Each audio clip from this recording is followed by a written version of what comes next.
pas lassée par les chroniques parce que l'actualité change tout le temps. J'ai pu être lassée par les invités, à un moment donné j'avais souvent les mêmes. Là c'est plus le cas, c'est assez varié. L'actualité est tellement riche, non, je suis pas lassée du tout.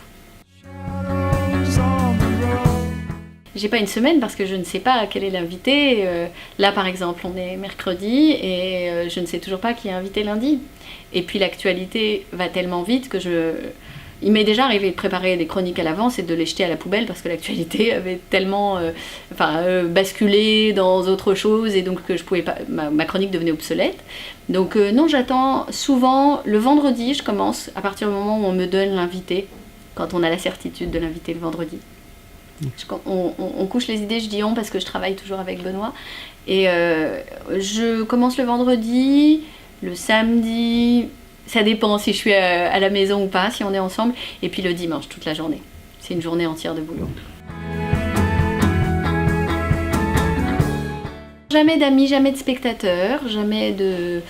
Non, en revanche, il peut m'arriver de demander une expertise. C'est-à-dire que si je parle, ça m'arrive très rarement, mais si je parle d'économie, si je parle d'un sujet politique, si j'ai un doute, j'appelle la rédaction à France Inter. J'ai plein d'amis à la rédaction qui me donnent des informations précises parce que même si on est des clowns, il vaut mieux éviter de dire des conneries.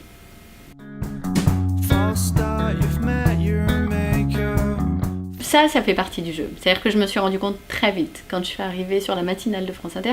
Avant, j'étais au Fou du Roi chez Stéphane Bern et ça se passait très bien. J'avais jamais de critiques négatives. Les gens étaient vraiment bienveillants.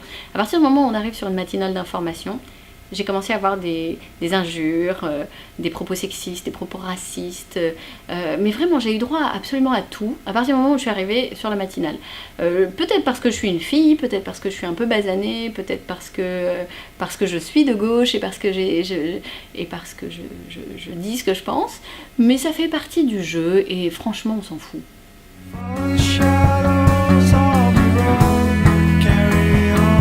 Effectivement, c'est-à-dire que je termine sciemment cette saison sur ce format-là.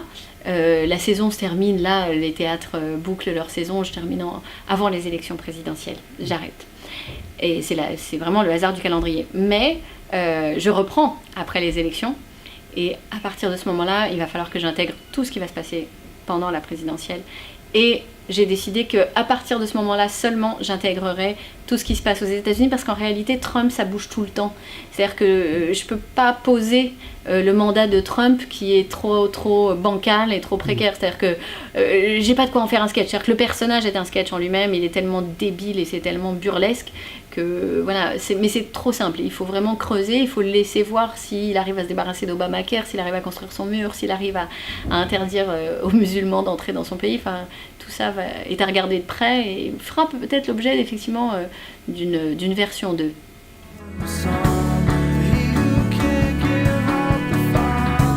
Non, aucune réaction. Aucune réaction, j'ai eu des messages très sympathiques de la part d'Américains qui ont eu ça par Twitter, par Facebook et vraiment très sympathiques. Peut-être que si j'avais dû faire un spectacle pendant la campagne présidentielle, je crois que j'aurais aimé faire un duo avec Guy Bedos. Ça m'aurait vraiment plu. Je pense qu'on se serait bien marré. Et on s'entend bien. J'ai eu la chance de le rencontrer et c'est vraiment quelqu'un que j'apprécie beaucoup et qui apprécie aussi mon travail. Il a eu des mots très gentils. Alors, aucune superstition de ma part. Mais vraiment aucune, parce que je suis une mécréante de base, donc je ne crois en rien. Mais je ne parle d'un projet que quand il est signé et quand il est dans la boîte. Mais il y a des tas de choses qui peuvent être signées et qui peuvent être dans la boîte, voilà, fait, voilà. Mais je vous promets que je vous tiendrai informé. Le public du Radiant est un public exceptionnel. Alors on m'a dit plein de choses, on m'a dit tu vas voir, en fait cette salle ne te rend pas... tu reçois pas, t'as pas les retours des rires et tout ça. Alors, si j'en avais moins que ce que j'aurais dû recevoir, ah bah franchement, c'était déjà pas mal. Exceptionnel public. C'est la deuxième fois, s'il y en a une troisième, je reviens.